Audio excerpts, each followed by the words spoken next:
याद रखो रोज़गार ते वेही करे बुरा बुरा ख़्याल भी न ॾिसंदा कयो ऐं कोशिश इहा कयो त न कंहिंजी ग़ीबत ॿुधो न वरी कंहिंजी ग़ीबत कंदा कयो।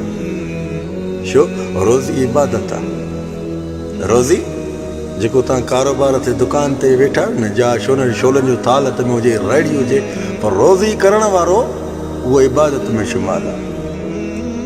रब पाक उन जे मथां रहमत नाज़िल कंदो आहे, फ़रिश्तनि खे हुकुम ॾींदो आहे त ए फ़रिश्तो वञो हिननि जा नसीब खणी वञो। पोइ जेके ग्राहक तव्हां वटि लड़ी ईंदा न, इहो अलाह पाक जो नसीब हूंदो अथव, रब पाक जो नसीब हूंदो आहे। पर मायूस बि न थी जा, अॼुकल्ह रोज़ी मज़ो हुयो, अॼु रोज़ी में मज़ो न आहे। पोइ तव्हां वरी विसा विझंदा आहियो, फिलाणे जी नज़र लॻी वई, फिलाणो आयो लत ॻोरी अथसि, हीअं थियो हूअं त इहो बि ॾाढो गुनाह अथव, इहो बि ॾाढो गुनाह आहे। छो सभु ॾींहं हिकु जहिड़ा न हूंदा आहिनि, अलाह पाक जी आज़माइश बि ईंदी आहे।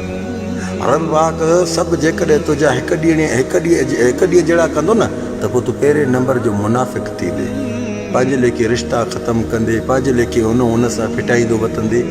छो अलाह गफ़ूर रहीम आहे। रब कॾहिं भरी थो ॾिए त कॾहिं वरी सुनसान में थो विहारे, ग्राहकनि जे इंतज़ार में थो विहारे।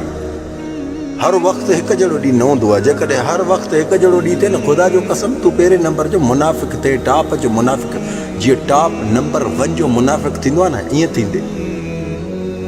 रब ज़ुल जलाल वल इकराम छो चवंदा आहिनि त कॾहिं मेला थींदा आहिनि त बाक़ाइदे सभु थक लही वेंदा आहिनि, वरी मेला वरी न बि थींदा आहिनि त पोइ ॼण सभु तव्हांजी परेशानियूं मथां अची वेंदियूं। मुंहिंजा सुहिणा, जेका बि हिकमत आहे सभु अलाह जी। अलाह जी हिकमत खे तव्हां नथा सम्झी सघो, रब पाक जी कुवत खे नथा सम्झी सघो। जे वक़्त में तव्हांजी रोज़ी घटि हुजे न, त ला हौल वला कुवत इल्ला बिल्लाहिल अलीयुल अज़ीम पढ़ंदा कयो। छा ला हौल वला कुवत इल्ला बिल्लाहिल अलीयुल अज़ीम।